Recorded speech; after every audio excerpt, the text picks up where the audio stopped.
Good morning and welcome to our quick tutorials on Kdenlive. Kdenlive is an open source, free to use video editor, and as such, it is priced correctly. What we're going to do today is just take you through a quick project that you can start depending upon what you have. One of the few things you have to do to start is make sure you have all your video assets in the same location so you can find them.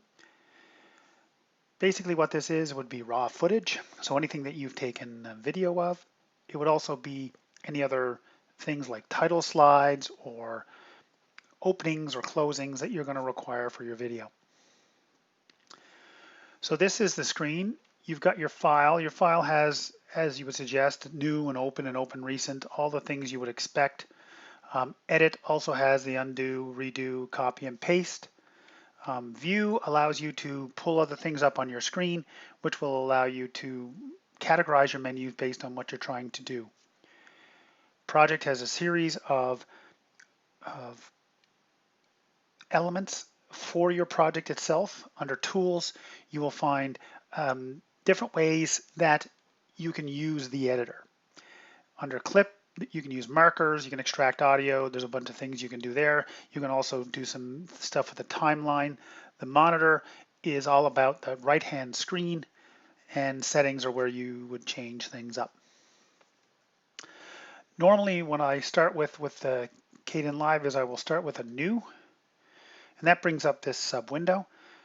Because we're trying to create the most high quality video possible before we upload it somewhere and we don't want to lose any quality, we're going to use HD 30 frames per second. We can use a higher frame rate, but there is no need. For some strange reason, it always points, no matter whether there's a custom project folder or not, it always points to a app data local setting for the folder. So I always change this. I have my own Kdenlive folder, so I'm just going to select that folder so that I can find my project later. I'm going to use 2 video tracks and 2 audio tracks, as you see down here on the bottom. I'm going to put up my thumbnails for video and audio, and I'm going to say OK. Now I'm in a new project. The settings are set up the way I want them to be set up. Let's orient you to the screen a little bit more. On the left-hand side, this bin right here is the project bin. This is where you're going to import video, and this is where you're going to be able to take that video and put it on the timeline. In the middle here is what comes up generally when you're opening Kdenlive for the first time, which is the compositions and effects. So compositions would be ways to transition between clips inside your video, and effects would be ways to adapt the video clip itself. On the right hand side, this black screen is your monitor, your project monitor, your clip monitor, and this is going to show the flow of how the video looks on the timeline. And then we have, of course, on the bottom, the timeline itself. The timeline is broken out into 2 tracks for each video.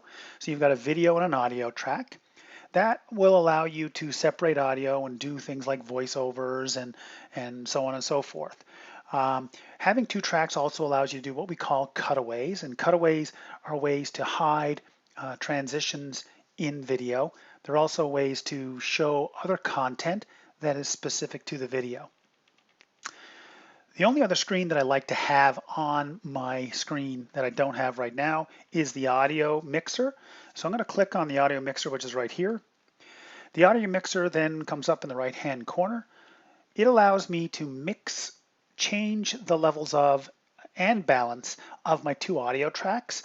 But this little red button up here, which is very important, also allows me to record a voiceover in my audio track, which is a huge element for developing videos at home.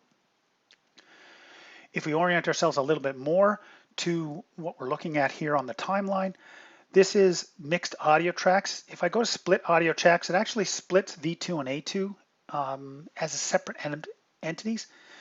I like the normal mode in this regard, mixed audio tracks, which works. This is your selection tool. That's the tool you're going to want to be on when you're looking at moving what's called a shuttle further on in the clip and taking a look at different things.